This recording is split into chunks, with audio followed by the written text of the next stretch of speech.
guys, balik lagi bersama gue Randy dan gue Vincent di Konspirasi Ngopi. Seruput dulu kopinya. Halo guys, Merry Christmas and Happy New Year. Merry Christmas and Happy New Year ya. Tahun 2024 ya bre. Yes, nih suasana Natal sambil ngopi nih enak banget ya. Yoi, ini udah Natal keberapa kita nemenin teman ngopi nih bre? Natal ketiga lah ya berarti ya. Emang ya? Atau kedua, Ketiga gue ya? gak tahu lagi anjir. Lupa gue juga lupa sih. Ketiga atau keberapa gitu. Pokoknya saking menikmati waktu bersama teman ngopi. Iya jadi gak berasa. bener. Apalagi kalau teman ngopi masuk membership ya kan. Yes. Nah itu di situ kita bisa bercengkrama langsung. Bener. Ya kan. Kayak kemarin kita habis ketemu dengan teman ngopi ya. Iya, terima kasih ya buat teman ngopi ya. Kemarin ada Sali dan Joshua, Lydia yang datang ke rumah. Merry Christmas ya buat teman-teman semua ya. Mereka udah Happy join banget. membership tuh. Bener, mereka tuh lewat jalur langit. Jalur langit. Iya gitu bre. Bre, di Natal Ya. ini masih tetap ada yang sedih lah. Kenapa tuh? Yang terjadi di belahan dunia ya. Kenapa tuh? Jadi kemarin gue juga ngelihat statement dari Paus Fransiskus ya. Oh ya, kenapa tuh? Paus bilang dia masih merasa sedih karena terus pikirkan Gaza dan mengutuk pengeboman oleh Israel. Gitu. Ya wajar sih menurut gue, apalagi tokoh besar seperti Paus ya. Ketika dia masih melihat berita-berita yang dimana anak-anak kecil di Gaza masih tersiksa, masih dibom. Bener. Apalagi skupnya kalau kita ngelihat gereja-gereja juga kan banyak yang hancur gitu. Iya. Belakangan kalau lu mungkin lihat berita yang beda, gue tadi siang ngebuka berita juga baru banget bre. Itu Israel habis ngebom wilayah yang ramai penduduknya gitu. Itu orang-orang Palestina bre. Itu termasuk orang tua dan anak-anak yang lagi pada tidur. Itu kebakar semua bre. Satu apa ya kayak kompleks penduduk gitu. Iya, mengerikan ya. Iya, kemarin malam. Gitu. Udah gitu yang bikin tambah kesel lagi bre. Ketika Paus membuat statement ini gitu ya. Dan statement ini berdasarkan pernyataan loh. Lo tahu, Menteri Israel, kementeriannya gitu ya. Itu mengutuk keras apa yang disampaikan oleh Paus. Ih, kocak. Mereka mengecam. Mereka bilang lu nggak bisa kayak gitu. Ini kan namanya perang wilayah dan mereka tuh perang terhadap teroris gitu loh. Dengan bilangnya itu sebagai perang dengan kayak teroris. gitu ya, perang teroris ya. Enggak sih Gila gue sampai nggak paham lagi. Nggak masuk akal ya. Apa yang dilakukan oleh Israel ya itu. Gokil. Aduh. Pengen rasanya Tuhan segera datang bre. Iya. Supaya segera dihakimi lah bangsa-bangsa yang mengaku mereka adalah umat spesial. Iya ya. Padahal tidak. Spesial apa ya? Spesial pakai telur ya kan. Bajingan semua tuh. Aduh. Seperti itulah bre. Itulah berita yang saat ini terjadi ya. Iya. Berita menyedihkan lah di hari Natal ini. Nah, lo ada berita gembira nggak bre? Iya, jadi belakangan tuh kalau misalnya di lokal ya, di Indonesia sendiri tuh gue juga belakangan lagi suka ngeliatin yang di feeds bre. Itu lagi viral ya. Habib Jafar lagi pengen belanja buat ini loh bre, topi Santa Claus. Topi Santa Claus? Iya. Habib Jafar? Iya, ngajak si pendeta Marcel Serang dari Gereja Tiberias. Ya sebelumnya war takjil. Dulu kan waktu lebaran war takjil. Sekarang pas Natalan war beli topi Sinterklas. Itu dia. Lucu sih bre. Iya, melambangkan toleransi. Nah itulah indahnya toleransi kan bre. Jadi ya di-embrace aja lah, semua merayakan. Ya kenapa nggak boleh? Boleh-boleh aja dong. Kenapa tidak gitu kan? Gue sebagai umat Kristen ya, ingin rasanya gue memahkotai Habib Jafar ya, sebagai Bapak Toleransi Indonesia. Iya benar, Bapak Toleransi Indonesia. Iya, kan? Harus pakai Santa Claus ya, pakai topi Santa Claus. Loh, kenapa kan nggak apa-apa? Karena dia sebagai kaum mayoritas, dengan followersnya begitu banyak, tapi dia benar-benar bisa membawa pesan toleransi. Betul, walaupun konteksnya bercanda, tapi kan di balik bercanda itu ada pesannya which is moralnya adalah yuk kita saling menghargai ya kan. Juga ketika teman-teman merayakan Natal gitu ya, kita juga ikut menghargai ketika mereka merayakan Natal kayak gitu dengan cara beli topi Sinterklas war ya kan. Aplaus dulu lah buat Habib Jafar ya. Gue yakin teman-teman Kristen kayaknya udah kehabisan dah sekarang. Kita kehabisan ya bre. Jangan mau kalah bre. Iya. Jangan mau kalah. Tenang. Nanti kita segera beli lah. Kopi Natal di situ ada logo Konspirasi Ngopi. Widih. Bikin ini ya bre. Bikin merchandise ya bre. Logo Konspirasi Ngopi. Kita data dulu siapa yang mau beli. Kalau demand-nya banyak ya kan? Iya boleh. Kalau demand sedikit capek-capekin kita aja. Benar. Mungkin ntar kita nyari vendor juga kali ya. Yes. Vendor topi Natal. Nah, berhubung ini kan kita sedang merayakan Natal nih, Bre. Terutama kita berdua ya kan sebagai umat Kristen yang taat ya tentu ya. Buat teman-teman ngopi di luar sana juga yang Kristen pasti sedang merayakan Natal, ketemu dengan keluarganya. Atau yang broken home mungkin tidak ya mungkin ya. Yang broken home setidaknya bertemu dengan Yesus. Wah, iya kan? Di dalam ini Yesus, ditemenin Yesus, iya benar. Nyanyi malam kudus. Nah, walaupun sendiri ya. Iya. Jangan sendiri di gereja lah. Oh, di gereja. Oh iya, daripada lu sendirian di kamar ya kan? Iya. Nge-black tangan ya kan? Pakai silet, jangan. Berangkatlah ke gereja. Ditunda aja setelah Natal. Kenapa harusnya jangan, Bre. Kenapa ditunda? Aduh, kesian.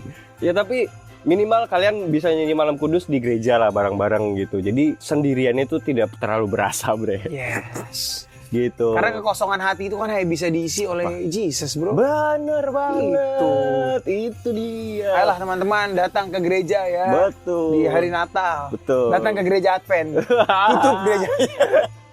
Tutup pada hari Natal tutup. Oh gitu. Iya, kecuali Natalnya diadakan di hari Sabtu. Buka. Tapi merayakan juga gak sih, Bre? Advent tuh? Gue sih merayakan ya. Iya. Mungkin untuk. Tapi kalau gerejanya? Gerejanya merayakan tapi di dalam rumah masing-masing. Tapi secara liturgis tidak. Iya. Oke. Nah, kebetulan kan kita juga sekarang sedang merayakan Natal. Nah, gue pengen nih, Bre, mengangkat suatu tema yang juga sebenarnya ada hubungannya dengan Natal atau Malam Kudus itu sendiri ketika kelahiran Sang Yesus Kristus itu sendiri ya, which is disebut sebagai Nativity. Nah, hubungannya apa sih dengan Natal itu sendiri? Ada suatu konstelasi ya yang sangat signifikan dibanding dengan konstelasi-konstelasi atau zodiak lain yang kita kenal sekarang. Itu ada yang namanya konstelasi Orion, Bre. Dia itu sangat dekat dengan malam Natal itu sendiri, Bre. Kayak gitu.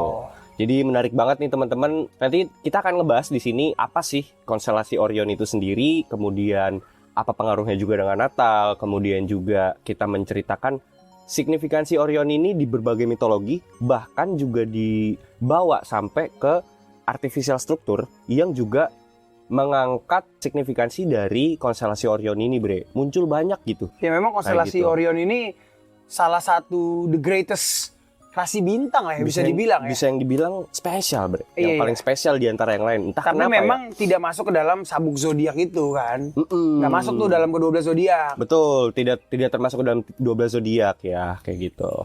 Oke, Bre, mungkin kita langsung aja. Pertajam analisa lo, perkuat dengan cocok logi.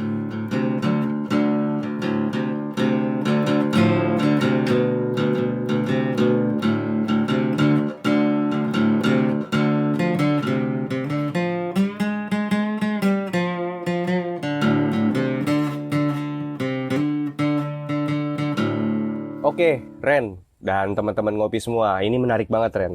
Gue pengen ngejelasin konstelasi Orion ini dan hubungannya juga dengan Natal dan peradaban-peradaban yang ada di dunia, Bre. Jadi bukan hanya dia anggap atau disucikan ya oleh salah satu peradaban atau kebudayaan aja, tapi banyak peradaban juga mengamplifikasi peran dari Orion ini sendiri, Bre. Yang begitu mungkin spesial ya. Bener. Nah ini mungkin gue akan ngejelasin dari secara definisinya dulu. Jadi Orion's Belt ini adalah formasi bintang atau konstelasi Orion adalah 3 bintang yang bercahaya sejajar secara simetris membentuk formasi lurus dengan tingkat kemiringan 50 derajat. Jadi kalau di langit kalian bisa lihat itu kemiringannya tuh 50 derajat, teman-teman ngopi. Dikarenakan formasinya ini, konstelasi Orion ini seringkali digambarkan atau direpresentasikan sebagai sang pemburu yang bersenjatakan gada dan busur. Kadang-kadang busurnya digantikan sama singa, Bre.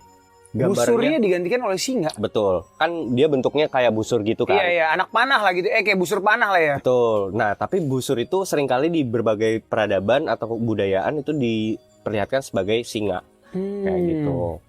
Nah, sebelum gue melangkah lebih jauh nih, Bre, saking signifikansinya Orion ini, gue namain anak gue Orion dong. Wow. anak paling kecil gue, dia baru FYI buat teman-teman ya, baru lahiran. Jadi anak gue yang terakhir itu namanya Valeri Orion. Nah, gue gabung tuh jadi Valeriona. Wah. Valeri itu kan diambil dari bahasa Latin kalau nggak salah, kavaleri. Kavaleri itu kan pasukan berkuda. Iya. Ada 2 kan, infanteri dan kavaleri kan. Nah, kavaleri itu pasukan berkuda. Nah, berarti itu melambangkan kekuatan gitu dan leadership kayak gitu. Nah si Orion ini juga memang gue ambil karena memang pas banget di momen November ke Desember kan. Iya, iya. Karena Orion ini yang paling bercahaya di bulan itu. Munculnya di musim dingin lah. Betul, winter solstice di musim dingin dan terutama di Natal itu sendiri. Ya mudah-mudahan sih dari sebuah nama itu kan biasanya ada sebuah doa, Bre. Benar. Jadi anak lo akan bertumbuh besar seperti apa yang diharapkan oleh orang tuanya. Benar. Kuat ya, jadi Yes. jadi orang yang kuat dan gagah perkasa ya walaupun wanita gitu kan. Gak apa-apa, banyak sekarang kan. Iya. Ibu Sri Mulyani. Feminis. Feminis nomor 1 anak gua. Gitu, Bre. Nah, tadi gua lanjut ya. Jadi para astronom biasanya menyebutnya itu sebagai M42, kode bintangnya.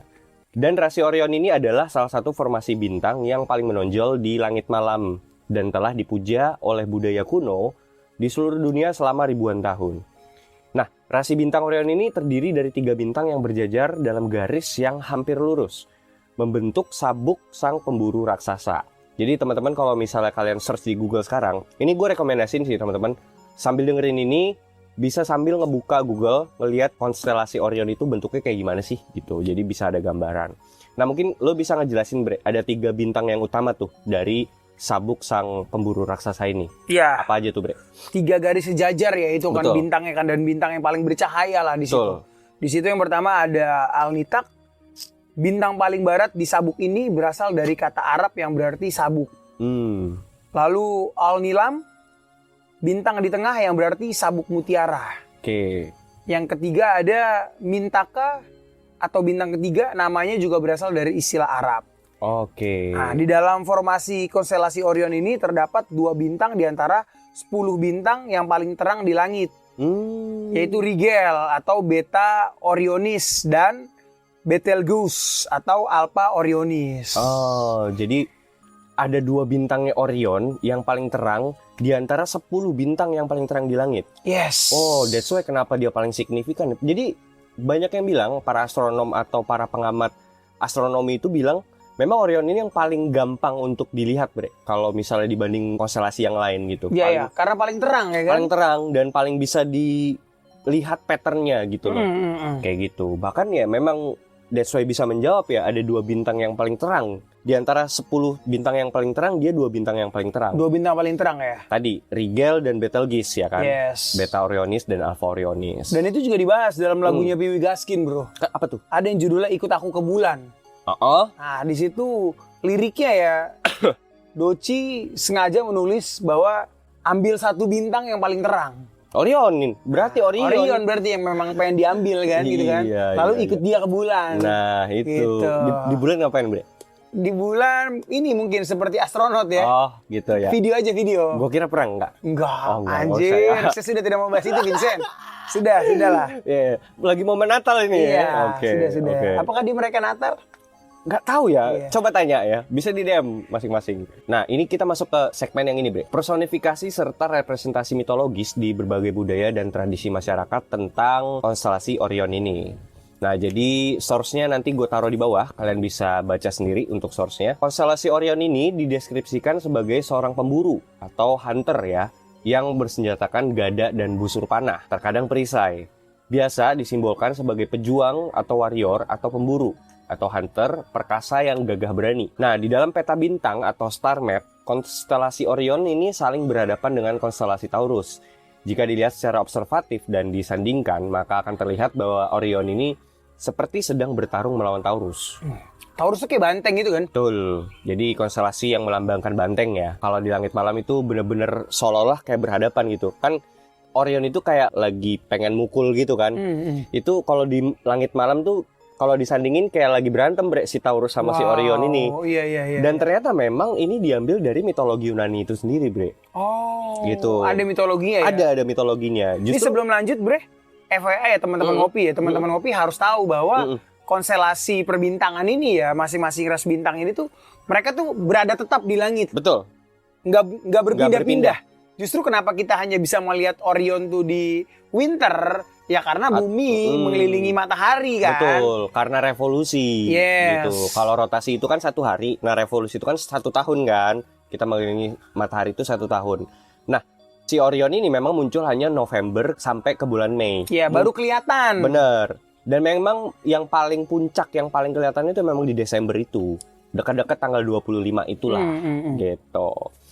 Nah, gue pengen ngangkat ini dari sudut pandang mitologi Yunaninya dulu, Bre. Dari source atau sumbernya dulu. Justru kan nama Orion ini diambil dari mitologi Yunani ya? Iya, nama tokoh yang ada di mitologi Yunani. Jadi Orion ini di dalam mitologi Yunani itu dianggap sebagai seorang pemburu raksasa.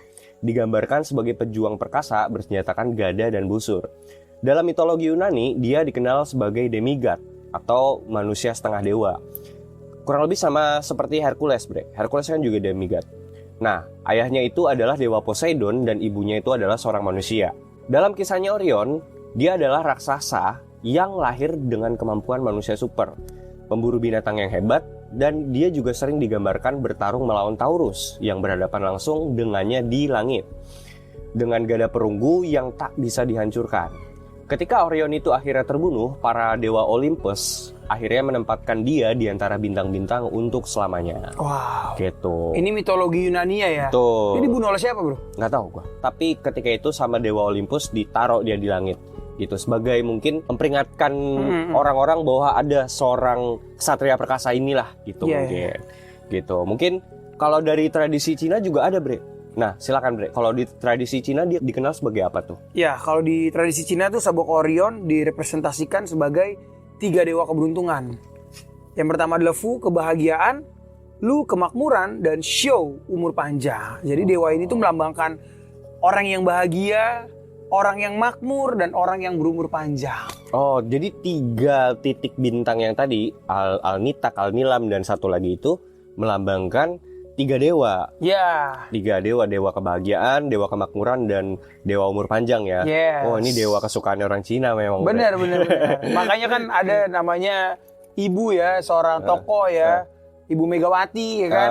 Kan Ibu Megawati tuh bahagia, makmur, dan berumur panjang. Bisa jadi juga ada hubungannya dengan konstelasi Orion. Bisa. Oh ya kan lawannya itu Taurus, Bre. Ya kan PDI kan banteng kan akhirnya dijadikan kan. Itu partainya. Oh gitu, iya. Ya itu makanya ini tradisi Cina nih memang syarat dengan ini ya, kebahagiaan, kemakmuran, dan umur panjang. Benar. Gitu. Lanjut, Bre. Di Mesir kuno pun juga Orion ini sangat dipandang dan disucikan ya di dalam tradisi Mesir kuno itu sendiri.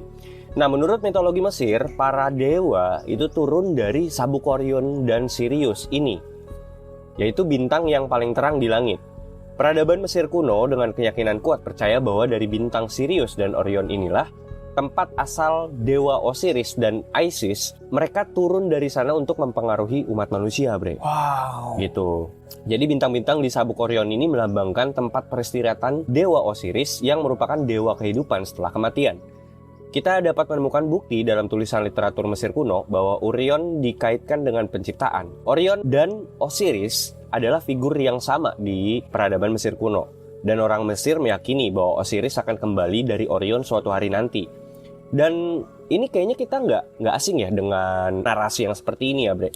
Bahwa tidak hanya di Mesir saja kita temukan kisah dewa dalam tanda kutip yang berjanji akan kembali suatu saat nanti. Dan kita dapat menemukannya hampir di setiap budaya zaman purba, Bre, yang memiliki pengetahuan sosok higher being yang akan kembali di suatu saat nanti. Ya termasuk Kristen kita bisa bilang. Benar kan? Bahwa Jesus akan comeback gitu kan. Even di dalam literatur Anunnaki kan juga dibilang gitu.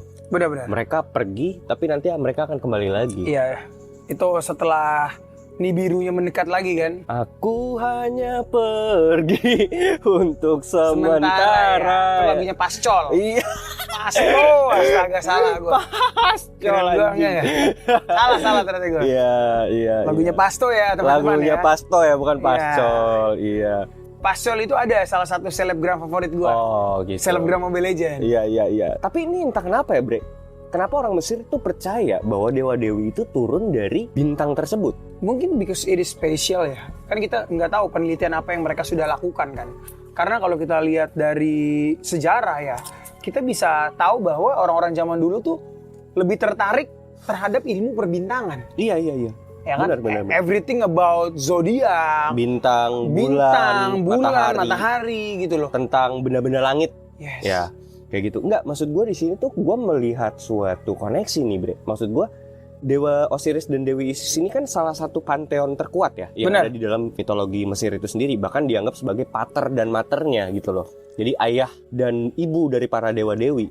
Dia aja berasal dari konstelasi Orion, which is dari luar angkasa, Bre. Berarti mereka percaya bahwa dewa dan dewi ini adalah alien, Bre. Iya. Iya kan? Iya pastilah. Kalau bahasa sekarang ya. Iya kan? Ini kan berarti apa yang ditulis sama si Henok dong. Fallen Angels, Bre. Berkaitan. Iya dong. Bahkan mereka orang Mesir bilang kan bahwa ketika mereka si Osiris dan Isis itu turun dari bintang Sirius dan Orion, di mana itulah tempat asalnya mereka, lalu mereka datang ke bumi dan mereka mempengaruhi umat manusia. Mempengaruhi ya. Nah, ya berarti kan? mereka memang mengajarkan ilmu pengetahuan dan sebagainya. I don't know. Intinya menginfluence. Menginfluence itu kan bisa apapun kan? Yes. Gitu, entah mengajarkan atau nikah. Benar. Iya kan? Gitu, itu Kim Jong Un nikah sama manusia. Oh iya, jadi Nephilim berarti anaknya, Bre. Lah iya dong, secara etimologis iya masuk gitu. Nah, ini menarik banget, Bre. Itu di peradaban Mesir. Bahkan, Bre, di Jawa sekalipun tuh ada, Bre. Masuk ya di peradaban Jawa. Itu gimana, ya? Bre, kalau di tradisi Jawa, Bre? Iya, kalau dalam tradisi Jawa ya, dalam budaya petani Jawa, rasi bintang ini digunakan sebagai petunjuk untuk memulai penanaman padi di sawah tak ada hujan. Nah, lagi ya. Jadi Orion atau dalam bahasa Jawanya bisa dibilang Waluku. Bintang bajak adalah suatu rasi bintang yang sering disebut-sebut sebagai sang pemburu. Rasi ini mungkin merupakan rasi yang paling terkenal dan mudah dikenali di angkasa. Orang Jawa mengenal bagian deretan 3 bintang sabuk dan deretan 3 bintang pedang sebagai deretan bintang belantik atau beluku. Deretan bintang ini juga dikenal dalam penanggalan masyarakat Baduy dan masyarakat Sunda. Dalam Sunda Empire itu, Bro. Oh, berarti orang Sunda, orang Baduy juga mengenal konstelasi Orion ini dan dianggap spesial ya, Bre? Benar. Bahkan penanggalannya juga berdasarkan bintang tersebut ya. Benar. Ya mungkin kalau kita bedah lagi penanggalan primbon dan sebagainya itu bisa dimasukkan ke arah sana, Bro. Ya kejawen sekalipun ya, kejawen dan Sunda ini ya. Dan di sini disebut bintang-bintang terangnya terletak pada ekuator langit dan terlihat dari seluruh dunia sehingga membuat rasi ini dikenal secara luas. Jadi si Orion ini tuh bisa dilihat dari segala macam penjuru, Bro. Iya, tapi terutama memang di bulan Desember itu khususnya ya. Correct. Tapi benar-benar bisa dilihat dari seluruh dunia gitu. Dunia, makanya menjadi salah satu rasi bintang yang paling terkenal. Oh, iya. Bahkan orang Jawa sekalipun, Bre. Nah, nanti ini mungkin menariknya, Bre. Di episode selanjutnya, di part kedua ini, kita akan bakal ngebahas dari sisi peradaban Jawa itu sendiri yang mengangkat konstelasi Orion ini bahkan sampai ada hubungannya dengan Borobudur dan Gunung Padang. Gila, ada hubungannya sama Borobudur dan Gunung Padang, Bre. Iya. Gila. Informasi ini tidak bisa kita bagikan secara gratis sebenarnya ya. Betul dong, guys. Intinya ada kopi yang harus dibeli. Jelas. Nanti di part 2 ya, guys. Nanti kita akan bikin hubungannya dengan Borobudur dan Gunung Padang. Nah, tapi sebelum itu kita lanjutin dulu, Bre. Kita lanjut, Bro. Kita lanjut. Kalau tadi dari Jawa, kita berangkat ke Babilonia, Bre. Di Babilonia sendiri, Orion ini dikenal sebagai konstelasi atau bintang yang merepresentasikan gembala sejati, yaitu Dewa Anu, sang dewa langit. Konstelasi ini digambarkan sebagai gembala dengan tongkatnya. Jadi kalau misalnya orang Yunani menganggapnya itu sebagai kesatria yang membawa gada dan busur, orang Mesopotamia melihatnya itu sebagai gembala yang sedang memegang tongkat. Gitu, Bre. Yang direpresentasikan sebagai dewa langit, yaitu Anu itu sendiri. Melintasi garis ekliptika. Di seberang Orion itu sendiri, di sisi lain ekliptika, terdapat konstelasi yang kita kenal sebagai Aurgia, yaitu sang pengendara kereta. Yang bagi orang Babilonia, bagian langit ini merepresentasikan Anu, sang gembala sejati yang sedang mengendarai keretanya yang membentang melintasi garis ekliptika. Jadi kalau mereka tuh ngelihatnya si Anu, sang gembala sejati yang sedang mengendarai kereta gitu. Bahkan ini ada hubungannya dengan, ini mungkin gue cocok slogi gue ya, jangan-jangan Santa Claus ngambil dari Orion ini, mitologi Orion dari Babilonia ini ya. Ya kan dibilang seorang gembala sejati yang sedang menaiki kereta kuda. Iya. Gitu. Iya, Anu itu kan di dalam mitologi Anunnaki sendiri kan pemimpin, dewa terkuat ya kan? Dewa terkuat, leader utamanya, pantheonnya, fathernya gitu. Nah, kalau di Sumeria tuh dilambangkan sebagai apa, Bre, Orion itu? Di Sumeria, dia dikenal sebagai rasi bintang yang merepresentasikan Gilgamesh. Wow. Atau pemburu legendaris yang gagah perkasa yang kita kenal dalam agama Samawi sebagai Nimrod. Wah, kita pernah bahas ini di episode-nya nih. Iya, Jadi iya. mungkin teman-teman bisa ngedengerin lagi ya siapa itu Gilgamesh ya, karena ini sosok yang kuat banget, bahkan dikenal juga di dalam literasi Samawi itu sendiri di Benar. kitab Kejadian. Dan ini untuk teman-teman ya, pendengar baru ya, yang baru dengerin Konspirasi Ngopi dan udah mulai tertarik gitu kan. Kalian langsung menyelami ke dalam universe Konspirasi Ngopi lebih dalam. Jelas. Hampir semua udah kita bahas. Benar. Kalian kalau dengerin episode yang satu itu saling berhubungan tau Benar. dengan episode kita yang lainnya. Kalian gitu. mau ngomongin masalah apa? Fallen Angels ada. Ada. Mau ngomongin masalah iblis Ada. Mau ngomongin masalah kesurupan ada. Ada. Sejarah Sejarah ada. Politik ada. UFO ada. Semua. Gila. Apalagi yang nggak ada, Bre. Gak usah dengerin podcast lain. Lengkap Konspirasi Ngopi udah lengkap. Jelas, all in one, ya kan? Yes. One stop solution for your podcast. Tinggal- Anjay. Tinggal masuk nanti kita ke segmen bokep. Jangan tapi itu ya. Itu yang belum ada, Bre. Itu yang belum ada. Oh, bokep itu kan kita udah pernah bahas, Bre. Iya. Fallen Angels kawin dengan manusia itu kan bokep, Bre. Ya, tapi kan porsi masih sedikit gitu kan. Tapi Oh, iya, memang iya. jangan lah, karena kita ingin mengedukasi, Bre. Benar. Makanya edukasi itu mahal, silahkan kalian beli episode VIP. Nah, itu dia. Masuk. Nah, kalau tadi kan kita udah ngebahas nih dari sisi dan sudut pandang peradaban-peradaban budaya kultur di dunia yang mengenal Orion, Bre. Nah, kita sekarang di sini akan menitik beratkan Orion dengan hubungannya cerita Natal atau malam Natal itu sendiri, which is yang kita kenal sebagai Nativity. Ya, Gitu, karena Bre. momennya memang momen Natal nih. Bener. Jadi yang tadinya, Bre, gue pikir, wah, Orion ini cuma dikenal di peradaban, paganisme aja nih gitu. Tapi enggak, ternyata di Kristen pun dikenal Masuk juga. ya ternyata ya. Masuk gitu loh. Jadi dikatakan, Bre, bahwa sabuk Orionnya 3 tadi, Bre, yang paling bercahaya itu adalah representasi dari 3 orang Majus ini. 3 orang Majus adalah 3 orang yang mencari Yesus pada saat hari kelahirannya. Betul, keberadaan Yesus ketika itu yang datang untuk mempersembahkan emas, kemenyan, dan mur. Iya. Gitu, sebagai persembahan raja kan. Kayak gitu.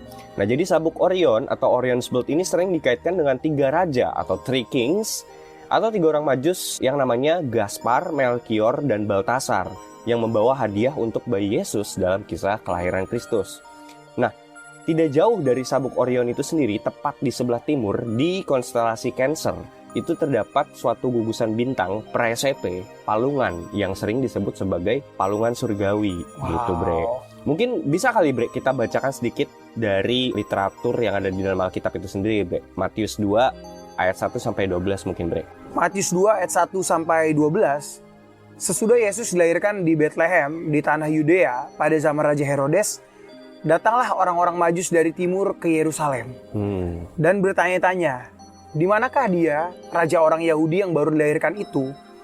Kami telah melihat bintangnya di timur dan kami datang untuk menyembah dia." Ketika Raja Herodes mendengar hal itu, terkejutlah ia beserta seluruh Yerusalem. Maka dikumpulkannya semua imam, kepala, dan ahli Taurat bangsa Yahudi, lalu dimintanya keterangan dari mereka, di mana Mesias akan dilahirkan. Mereka berkata kepadanya, "Di Bethlehem, di tanah Yudea, karena demikianlah ada tertulis dalam kitab Nabi.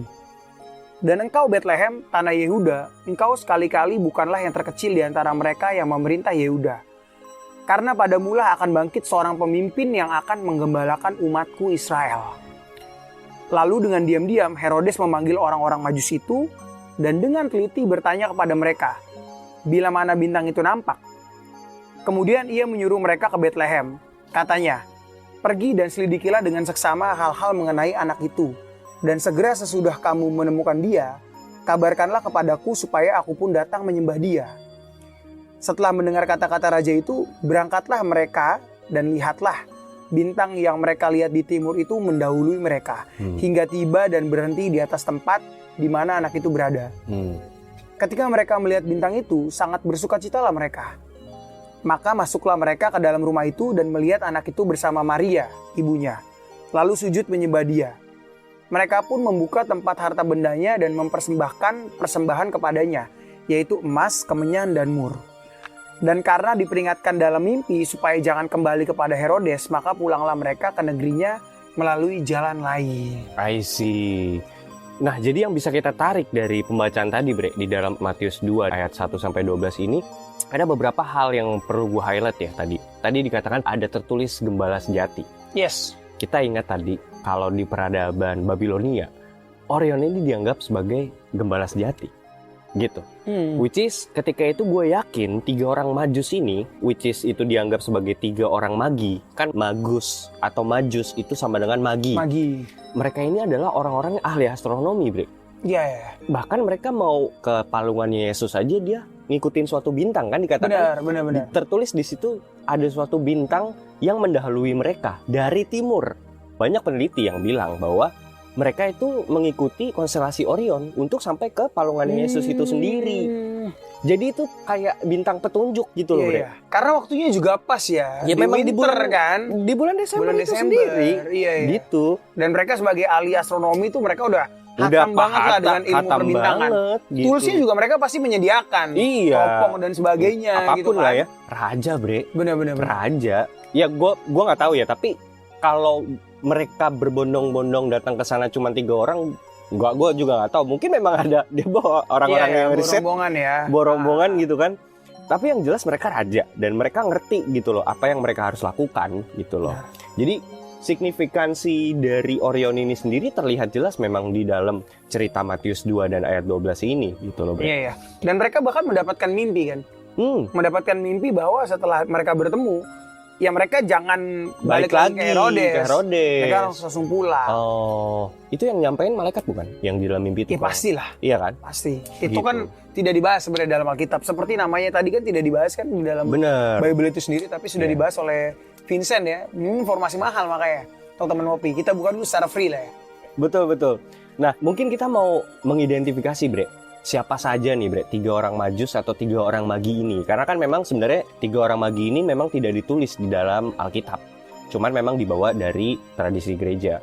Nah, 3 orang Majus ini atau yang disebut sebagai magi, mereka ini datang ke Bethlehem. Dia ini datang dari timur, Bre. Mereka ini adalah tokoh yang disebutkan dalam Injil Matius, seperti yang tadi udah lu bacakan gitu. Mereka ini dikenal sebagai orang bijak atau cendekiawan, bisa dikatakan sebagai ahli astronomi juga, Bre. Dari timur yang mengikuti bintang Orion untuk menemukan tempat kelahiran bayi Yesus gitu. Namun memang di Injil Matius itu tidak dicantumkan namanya atau jumlah mereka secara eksplisit. Tapi ada tradisi gereja mula-mula yang kemudian menyebutkan mereka namanya itu sebagai Gaspar, Melkior, dan Baltasar. Nah, berikut nih, Bre, deskripsi latar belakang mereka berdasarkan tafsir dan tradisi gereja. Oke. Silakan, Bre. Yang pertama itu ada Gaspar atau Kaspar. Dikatakan sebagai raja dari India atau wilayah Asia Selatan. Hadiahnya dia membawa mur atau mir yang melambangkan kemanusiaan dan penderitaan Yesus di masa depan. Mur itu sering digunakan dalam pengawetan jenazah dan ritual keagamaan. Latar belakangnya digambarkan sebagai seorang pria muda dengan kulit cerah, melambangkan semangat dan harapan. Ia merepresentasikan benua Asia. Oh gitu. Oh, dia kan orang dari India ya, Bre. Dia merepresentasikan orang-orang yang berasal dari India gitu ya. Dan dia membawa persembahan mur yang melambangkan penderitaan Yesus di masa depan. Dikatakan karena mur ini sering digunakan dalam pengawetan jenazah.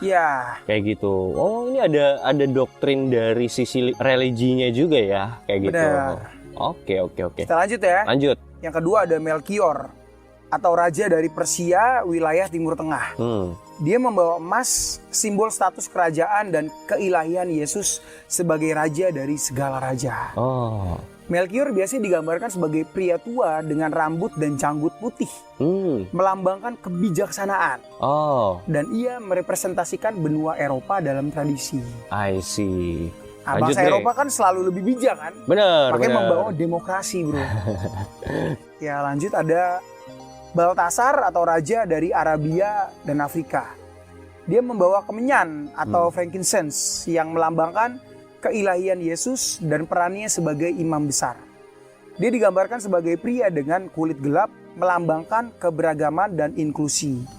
Ia merepresentasikan benua Afrika. Nah, ini ya dari ketiga orang ini ya. Ini teman ngopi harus tahu nih, Bre. Harus tahu bahwa mereka ini bener-bener orang suci. Bener-bener orang berpengetahuan. Orang bijak. Iya, kenapa gue bisa bilang seperti itu gitu ya? Karena mereka bisa tahu loh, akan ada lahir seorang raja dari segala raja gitu kan. di tanah Israel. Betul, di Bethlehem itu Di sendiri. Bethlehem. Betul. Dan mereka benar-benar ngikutin ya, kayak gini loh. Ibaratnya mereka tuh bukan sekedar cuma memiliki faith, Ya. tapi mereka juga mungkin udah mempelajari. Satu Bre yang perlu digarisbawahi di sini. 3 orang ini kan nggak mungkin antah berantah dapat berita itu dari mana kan? Nggak mungkin. Mereka tuh pasti baca. Ada Benar. literatur sebelumnya yang mengatakan suatu nubuatan akan lahir seorang anak raja Yes. yang akan ditunggu-tunggu nantinya. Wih, merinding nih gue ngomong. Dan mereka berarti menghitung kan? Iya. Karena kan literaturnya ini bener. jauh bre, kitab-kitabnya. Bener. Ada kitab dari perjanjian Bener. lama segala macem. Bener. Otomatis mereka menafsirkan sendiri juga. Artinya dari literatur yang sudah ada sebelumnya mereka menafsirkan, mereka meriset dalam artian, oh ini tanggal sekian nih. Oh tanggal berapa ya kedatangan si anak raja ini. Otomatis mereka juga ngikutin apa yang tertulis di bintang-bintang. Gitu. Mereka menafsirkan dengan iman, dengan doa, dengan kepercayaan sampai akhirnya mereka diberikan petunjuk. Petunjuk. Itulah petunjuknya yang dikatakan sebagai Orion. Orion. Konstelasi Orion itu. Kan dikatakan kalau di Matius ditulis tuh ada suatu bintang yang mendahului mereka. Tapi mereka mengikuti bintang tersebut. Berarti kan mereka juga udah meriset dan oh ini nih petunjuknya nih. Iya, diberikan Gitu. tanda. Diberikan lah. tanda di langit. Dan mereka percaya bahwa tanda itu. Dan gue yakin ya mereka nih bener-bener. Kenapa tadi gue bisa bilang suci? Gue yakin mereka tuh beberapa kali lah berinteraksi dengan malaikat Tuhan. Atau mungkin dengan Tuhan langsung gitu melalui doa, mimpi, dan penglihatan gitu. Betul. Dan apalagi kalau kita ngelihat dari sudut pandang tradisi gereja ya Bre. Ini kalau kita ngelihat dari latar belakang masing-masing 3 raja ini, si Gaspar, Melkior, dan Baltasar, ini mereka merepresentasikan masing-masing ras bumi ini. Iya ya. Lu lihat orang Iya, India, si Gaspar. Kemudian Melkior, orang Eropa. Iya. Yang satu lagi Baltasar, dikatakan sebagai raja dari Arabia atau Afrika.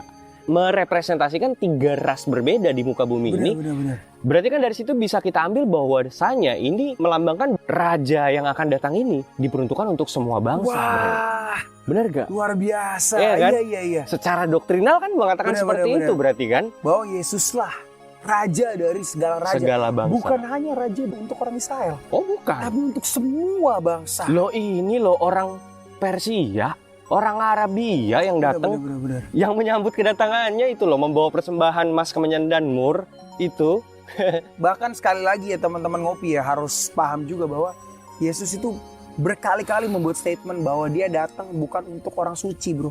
Betul. Bukan untuk orang sehat. Betul. Berarti Tapi selain untuk orang dia sakit. menjadi raja segala bangsa, segala kalangan bro. Betul. Seluruh kalangan. Seluruh Dia kalangan. menjadi the king of the king. Betul. Bahkan datang untuk orang sakit dikatakan ya. Makanya orang-orang yang tersakiti, orang-orang yang broken hearted, nah itulah yang dipanggil. Aduh, itulah ya. Itu yang dipanggil Bre untuk melayani Bre. Berarti bisa dibilang Yesus itu Rex Regum. Rex Regum, Atau dalam bahasa Latin adalah King of the King bro. King of the King. Raja dari segala raja. Rex Regum ya. Rex Regum. Rex itu kan raja, Regum itu berarti raja dari segala raja ya. Yes. Oh, menarik ini. Kalau dalam tim game itu di Indonesia ada namanya Rex Regum Keon bre. Apa tuh? RRQ. Oh. Nah, itu untuk pencinta Mobile Legends pasti tahu tuh. Oh, terinspirasi dari situ ya berarti ya. Terinspirasi dari situ. Raja dari segala Raja raja. dari segala raja. Keren. Nah, jadi Bre, bahkan kalau terkait tadi, kita kan mau ngebahas dari sudut pandang tradisi gereja tentang identitas masing-masing 3 orang majusi ini. Bahkan ada salah satu juga Bre, astronom legendaris dari Prancis itu bernama Nicolas Camille Flammarion yang hidup sekitar tahun 1842 dan meninggal tahun 1925, pernah menyebut 3 bintang di bagian sabuk Orion itu dilambangkan sebagai Three Kings. Dia menyebutnya Three Kings. Three Kings atau 3 raja yang mengarah kepada 3 orang majus ini. Menurutnya ketiga bintang sabuk Orion ini mewakili 3 orang majus. Sedangkan di sebelah timur kan dikatakan tadi bilang apa? 3 orang yang datang dari timur kan? Benar. Nah, lucunya ketika lu ngelihat konstelasi Orion itu, kalau lu ngelihat ke sebelah timur, itu ada konstelasi zodiak Cancer. Oke. Zodiak Cancer. Nah, di dalam zodiak Cancer itu kalau lu zoom lagi, itu ada gugusan bintang yang disebut sebagai Praesepe. Nah, Praesepe ini itu sering disebut sebagai palungan. Nah, anjing gue merinding nih. Atau yang biasa dikenal sebagai orang-orang astronomi menyebutnya sebagai palungan surgawi. Wow. Berarti kan apa tadi? mereka ngikutin bintang Orion ke arah timur, ke arah Cancer. Nah, Cancer itu ada palungan surgawi. Nah, dan mereka akhirnya menemukan Yesus tuh di sana di situ. Di palungan surgawi itu gitu. Bahkan ini juga hipotesis ini juga pernah diangkat, koneksi ini antara konstelasi Orion dan Prasepe sama Galileo Galilei dalam catatan riset pengamatannya tentang simbolisme di langit. Nah, bukunya atau halaman tersebut ini kalian bisa lihat gambarnya secara jelas bahwa dia pernah mengoneksikan antara Orion dan Prasepe ini di bawah linknya. Nanti gua kasih di bawah. Dan Bre, kalau gua nggak ngeriset tentang ini, gua nggak bakal tahu ternyata di dalam Alkitab tuh pernah tertulis secara spesifik menyebutkan Pleiades dan Orion. Wow, ada Bre di dalam Alkitab, ada. Ini pasti kitabnya nggak terlalu famous ya? Gua baru tahu malah ini. Iya. Gua baru tahu ternyata di dalam Alkitab pernah tertulis. Jadi coba kita buka ya, Bre. Di Amos 5 ayat 8 ya. Kalau di New International Version-nya itu tertulis dalam bahasa Inggris, He who made the Pleiades and Orion, who turns midnight into dawn and darkens day into night, who calls for the waters of the sea and pours them out over the face of the land. The Lord is his name. Di Amos 5 ayat 8. Wow. Itu New International Version. Nah, kalau di dalam bahasa Indonesianya, di terjemahan Hidup Baru, itu berbunyi demikian, Bre. Tuhanlah yang menciptakan bintang-bintang, Pleiades dan Orion. Dua itu yang disebutkan secara spesifik ya? Secara spesifik. Dia mengubah kegelapan menjadi pagi dan siang menjadi malam. Dia mengambil air dari lautan dan menuangkannya sebagai hujan ke daratan. Tuhan adalah namanya. Maksud gua, kenapa harus dua bintang ini yang ditaruh di situ? Seolah-olah, Bre, gua nggak tahu ya. Tapi ini seolah-olah di Amos 5 ayat 8 ini adalah nubuatan tentang kejadian malam Natal itu, Bre. Wah.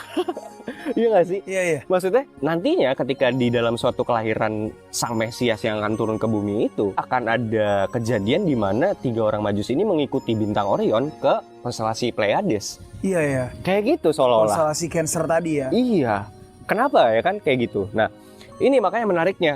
Kok bisa kita menemukan ini juga di versi Alkitabnya sekalipun gitu. Itu konteksnya dalam kitab Amos itu sedang membahas apa? Berbicara tentang kebesaran Tuhan lah. Yang entah kenapa spesifik menjelaskan kenapa harus ada Pleiades dan Orion gitu. Dan gue yakin ya, 3 orang Majus tadi ini benar-benar menjalankan apa yang Daud bilang, bahwa merenungkan firman Tuhan pagi sampai malam, bro. Kenapa bisa dibilang seperti itu?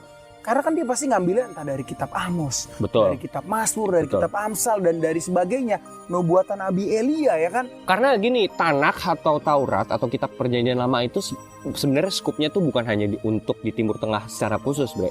Itu bahkan bisa dibawa sampai ke peradaban Yunani ketika itu. Iya, pasti. Romawi, bahkan sampai ke Afrika bagian utara itu juga terkenal, Bre. Si scripture itu. Jadi nggak secara eksklusif di dalam tradisi Yahudi itu aja. Iya, dan kalau dia tidak merenungkan firman itu pagi sampai malam ya kan, gak mungkin mereka tuh akhirnya bisa mendapatkan ilham. Benar. Ilham surgawi ya, yang mengatakan tentang kedatangan Yesus itu. Ya mungkin benar tadi lo bilang, dia akhirnya ngikutin Orion ya kan, sampai akhirnya ketemu Pleiades. Itu dari situ juga berangkatnya. Berangkatnya dari sini, Amos 5 ayat 8. Kalian teman-teman boleh cek New International Version atau dalam bahasa Indonesianya terjemahan Hidup Baru. Kayak gitu. Nah, kalau di terjemahan baru versi bahasa Indonesia itu dia tulis sebagai dia yang telah membuat bintang Kartika dan bintang Belantik. Bintang Kartika dan bintang Belantik ini adalah Orion dan Pleiades. Gitu. Iya, deretan bintang Belantik atau Beluku. Belantik itu Orion, Cok. Oh iya bener kan? Cuman bahasa Indonesianya aja ya. Oke, sebutan lain dari Orion lah itu. Anjir. Bintang Kartika itu tanda kehormatan yang diberikan oleh pemerintahan Republik Indonesia kepada prajurit TNI. Yang dimaksud dalam terjemahan baru sendiri sebagai Belantik dan Kartika itu, Belantik itu Orion, nah Kartika itu adalah Pleiades gitu. Jadi itu terjemahan ke bahasa Indonesianya aja sih sebenarnya, yang perbedaan dari segi bahasa aja. Cuman dari bahasa aslinya, kalau dalam bahasa Yunani atau bahasa Inggris New International Version-nya ditulis sebagai Pleiades dan Orion. Jadi memang kita bisa melihat signifikansi konstelasi Orion dan Pleiades ini juga bahkan di dalam Alkitab itu sendiri, bro. Gitu. Gokil ya. Tepat ya, Alkitab itu disebut sebagai Book of Life. Jadi buat kalian-kalian ya, kalau kalian ingin menjadi seperti 3 orang Majus gitu kan, wisdom ya. Iya, mendapatkan wisdom, ya belajar Alkitab. Renungkan firman Tuhan pagi dan malam. Yes, benar banget. Tentunya minta tuntunan Roh Kudus. Tentu saja. Dari sini kita akan lanjut nih, Bre. Formasi alignment Orion ini juga bisa ditemukan di dalam artificial ancient structure, Bre. Oke. Jadi banyak struktur-struktur kuno yang ada di tiap peradaban yang dikenal di budaya-budaya itu juga mengangkat formasi batuannya itu merepresentasikan Orion itu sendiri, Bre. Wow. Itu menarik banget. Nah, ini kita akan coba angkat ya buat teman-teman semua ya. Nah, ini informasi eksklusif nih, walaupun gratis nih, ya kan, buat teman-teman ya. Kita kasih lah ya. Benar. Sebagai kado Natal dari Konspirasi Ngopi. Karena menurut gua, ini Orion ini lebih dari sekedar konstelasi, Bre. Ini adalah fenomena global, Bre. Seperti yang tadi lu bilang, Orion tuh bisa dilihat dari segala belahan dunia, gitu kan. Bener. Bahkan diterapkan di berbagai struktur kuno. Contohnya, Bre, struktur buatan kuno yang formasinya sejajar dengan konstelasi Orion. Ini ada salah satunya di North Yorkshire di England. Itu The Thornborough Henge, yaitu situs prasejarah Inggris yang dibangun 5.000 tahun yang lalu untuk membentuk kompleks ritual tunggal dan sejajar hampir sempurna dengan 3 bintang sabuk Orion atau Orion's Belt jika dilihat dari arah matahari terbenam di pertengahan musim dingin pada titik balik matahari musim dingin pada saat pembangunannya. Berarti kalau berada di pertengahan musim dingin ya sekitar Desember tanggal 25-an, kan Desember sampai Januari. Iya. Kayak gitu, udah mau pergantian tahun, berada di North Yorkshire, England. Ini pernah kita bahas di Viking, Bre. Iya. Kayak gitu. Lanjut, Bre. Ada di mana lagi tuh? Itu di Orkney's World Heritage Site di Scotland. Penempatan 3 batu henge, yaitu Buchan, Stans, dan Brodgar, menunjukkan keselarasan yang mencolok dengan sabuk Orion pada peta wilayah tersebut, terutama rasio jarak antara Buchan dan Stennes sejalan dengan tata letak bintang-bintang. Jadi sejejer tuh, Bre. Iya. Henge-nya itu ya, yang batu berdiri itu ya. Batu berdirinya. Nah, sembari kita lagi ngejelasin ini, Bre, itu kan gue juga ninggalin site-nya di bawah. Jadi kalian bisa ngelihat secara langsung perwujudan kayak gimana sih site-nya itu. Itu benar-benar kalian bisa lihat langsung linknya di bawah gitu ya. Nah, ada satu yang paling menarik juga, Bre, di antara struktur buatan ini. Itu juga berada di lukisan di Goa Lascaux atau yang biasa disebut sebagai Lascaux Cave Painting.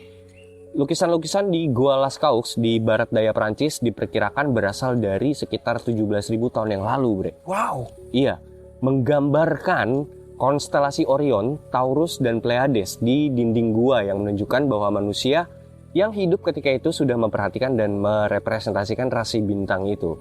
Teman-teman bisa ngelihat linknya di bawah, itu berasal dari kompas.com ya. Kalau misalnya kalian lihat gambarnya, itu sebenarnya gambar yang ada di dinding gua, Bre. Itu lu juga bisa lihat, Ren. Jadi ada gambaran konstelasi Orion di situ dan konstelasi Taurus. Yang which is sekarang itu juga kita kenal dalam astronomi modern. Benar. Dan itu berasal dari 11.000 tahun yang lalu, Bre. Luar biasa loh. Gitu. Dan gokil sih, gue speechless nih teman-teman ya, gila luar biasa banget sih itu. Kalau gue sih sebenarnya nggak heran nih, karena kan sebenarnya memang dalam Alkitab juga tertulis bahwa belajarlah dari bintang-bintang. Dari di situ udah ditaruh ilmu pengetahuan. Ilmu pengetahuan, benar. Iya. Jadi bahkan pun sebenarnya ilmu pengetahuan tuh tertera selamanya di bintang. Benar. Gini bahasanya sih, gue ngeliat tuh sebenarnya astronomer itu ya. Ahli astronomi itu adalah ahli yang mengcoding, membuka sandi yang ada di bintang-bintang, Bre. Nah ini jangan dipotong-potong dan disalahartikan oleh teman ngopi. Takutnya teman ngopi bilang, wah kalian berarti percaya ramalan zodiak dong. Konspirasi Ngopi 1000% tidak percaya terhadap ramalan apapun itu. Beda loh ini. Ini konteksnya beda banget loh. Beda. Sains, ilmu pengetahuan, dan ramalan itu beda. Ramalan itu siapa yang bisa bener-bener ramal? No one, bro. Nggak, sekarang gini, kita balikin gini ya. Sebelum kita berangkat dari penjelasan secara disclaimer-nya, apa yang dilakukan sama 3 orang majusi itu dong? Apakah mereka meramal? Enggak. Tidak, mereka mengikuti petunjuk yang sudah ada. Artinya menghitung. Artinya mereka mengcoding kode sandi yang sudah ada di bintang. Itu tuh bukan meramalkan masa depan, justru mereka mengikuti petunjuk gitu. Jadi sebenarnya yang perlu digarisbawahi di sini memang benar, astronomi itu memang terbagi menjadi 2, Bre. Astronomi secara konstelasi, astronomi secara zodiak. Kalau di sini yang kita bicarakan itu secara konstelasi, beda loh. Karena kalau zodiak itu akan berbicara tentang peruntungan, nasib, bla bla bla, karakteristik dan ramalan ya, kayak gitu. Enggak, tapi kalau zodiak yang bener gue nggak percaya sih Bre ngomongin peruntungan dan ramalan itu peruntungan dan ramalan tuh hanya digunakan oleh orang-orang aja. Iya. Ditambah-tambahin biar lebih menarik lah. Betul. Padahal sebenarnya kan ini ilmu astronomi yang bahkan sudah digunakan 11.700 tahun yang lalu, digunakan sebagai kalender gitu untuk orang-orang tuh mengetahui tanda-tanda langit. Yes. Gitu. Untuk menentukan, bahkan tadi digunakan sama orang Jawa sebagai penentu untuk menanam padi gitu kan. Jadi fungsinya ada banget gitu loh. Bahkan pelaut juga mengikuti bintang, Bre, untuk menentukan arah. Pastilah. Iya. Arah angin segala macam. Arah angin, arah bintang. Oh, gua harus kemana nih, nih. Sekarang apakah orang Thailand dan orang Meksiko juga sebelum mereka nanam ganja lihat dulu ke langit? Kita nggak ada yang tahu, Bro. Bener. Gue nggak berani ngomongin daerah yang satu lagi, takut. Jadi kita ngomong Meksiko sama Thailand aja. Iya, tapi Los Santos emang pakai itu, Bre. Iya. Buat nanam ganja, gitu. Ya, gitulah kurang lebih, Bre. Dan ini memang sangat mind blowing ya ketika kita bisa menemukan lukisan goa yang ketika itu mungkin dikatakan sebagai manusia purba 17.000 tahun yang lalu gitu. Yang which is sebenarnya kita pernah bahas di Atlantis ya, peradabannya kurang lebih 17.000 tahun yang lalu gitu. Iya. Either itu manusia purba yang gambar atau manusia yang lebih advance dari kita, Bre. Yes. Ya enggak? Atau sama advance-nya tapi beda pembelajaran aja. Ya. Oke. Lanjut, Bre. Ada di mana lagi tuh ditemukan, Bre? Iya. Lokasi ada di Gurun Nubia, Mesir Selatan. Kompleks batu di Gurun Sahara ini dianggap sebagai observatorium astronomi tertua di bumi. Wow. Batu-batu berdiri ini membentuk kalender astronomi kuno, diperkirakan berusia lebih dari 7.000 tahun. Dalam penelitian yang diterbitkan pada tahun 2007 tentang kompleks batu tersebut, para arkeoastronom dan arkeolog mengkonfirmasi bahwa batu-batu itu tersebut sejajar dengan bintang Sirius dan Arcturus, sistem bintang Alpha Centauri serta sabuk Orion. Anjir, jadi dikatakan, Bre, kompleks batu ini yang berada di Gurun Sahara itu diperkirakan berusia lebih dari 7.000 tahun, Bre. Yes. Gokil. Dan dianggap sebagai tempat observatorium astronomi tertua di bumi. Gokil. Yes. Anjir. Ini berarti kan before Christ kan? Before Christ. 7.000 tahun yang lalu. 7.000. Ya berarti 5.000 tahun yang lalu sebelum kelahiran sekitar segitu. Yesus. Gokil, Bre. Dan ini adalah tempat pertama orang menatap langit dan menghitung konstelasi langit. Gitu. Itu banyak filsuf-filsuf Mesir pas itu kan. Gokil. Berpikir mereka gitu kan.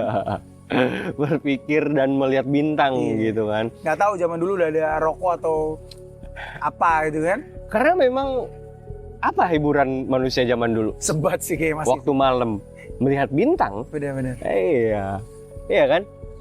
Nah lanjut, Bre, ada lagi di Machu Picchu yang ada di Peru.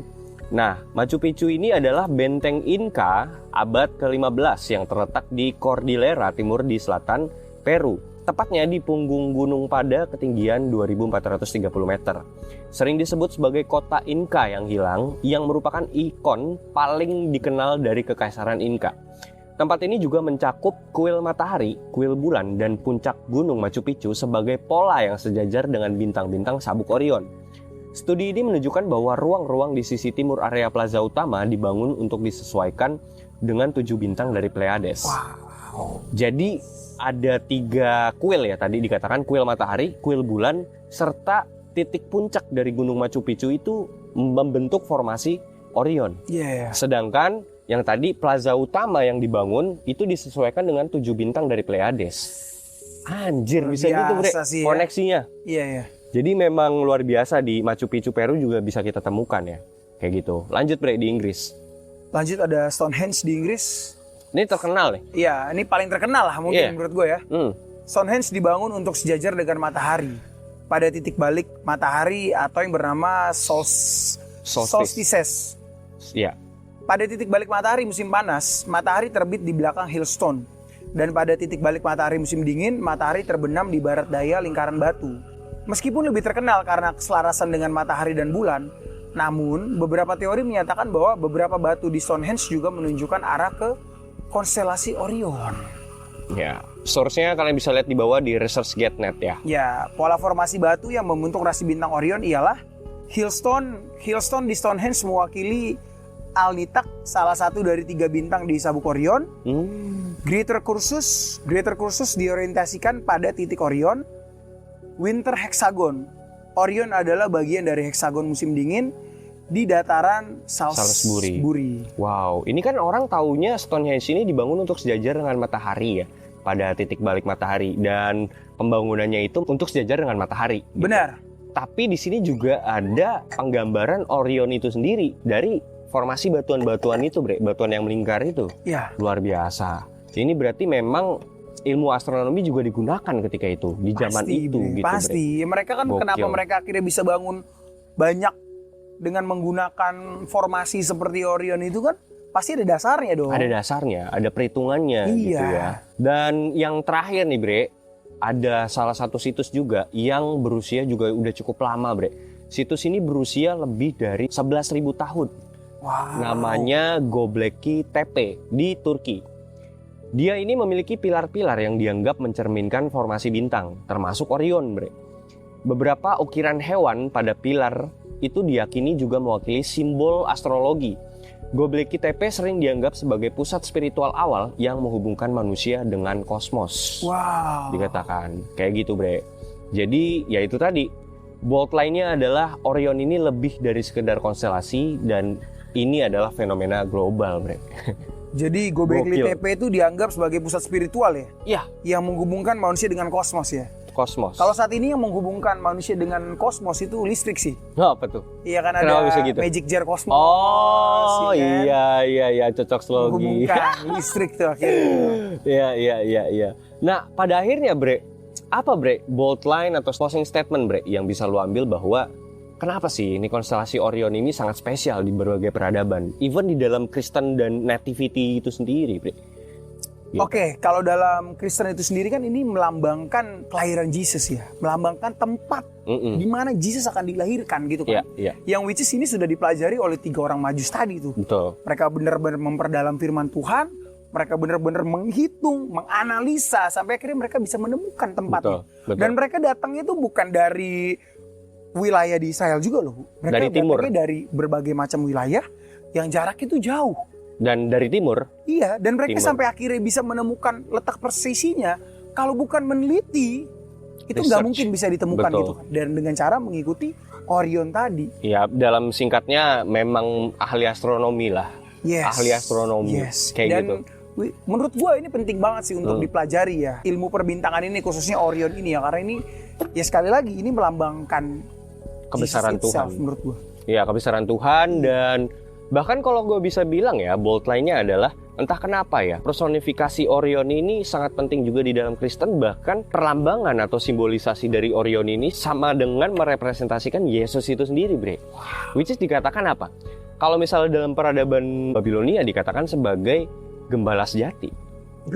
Gembala sejati ya siapa dong kalau misalnya di dalam doktrin kekristenan itu sendiri kan? Ya Yesus itu sendiri gitu kan. Gua nggak tahu lagi kata-kata yang paling tepat ya untuk menggambarkan spesialisasi atau signifikansi Orion ini di peradaban dunia ya, khususnya di dalam Natal itu sendiri. Karena memang pada akhirnya ternyata 3 orang Majusi itu mengikuti 3 sabuk itu, 3 bintang sabuk itu untuk menuju ke kelahirannya Yesus Kristus.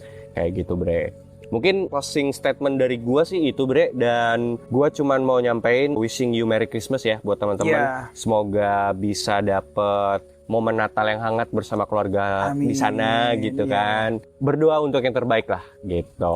Buat rezeki yang lebih baik lagi di tahun 2025. Selamat merayakan Natal dan tahun baru buat teman-teman ngopi di luar sana. Ya, dari gue juga sama mau ngucapin selamat hari Natal gitu ya. Dan gue harap sih terlepas banyak perdebatan ya apakah hari Natal itu hari kelahiran Yesus Kristus atau enggak. Tapi ya saat ini kan diakuin sebagai hari kelahiran dan sebagai umat manusia ya. Malaikat dari surga aja bernyanyi, bro. Yes. Bernyanyi, memuji, membesarkan nama Yesus. Yes. Pada saat Yesus lahir. Jadi alangkah baiknya kita juga lepaskan beban kalian gitu ya. Tapi fokuslah pada Tuhan. Kepada semangatnya yang kita angkat itu adalah semangat untuk merayakan kelahiran Sang Juru Selamat itu sendiri. Gitu, Bre.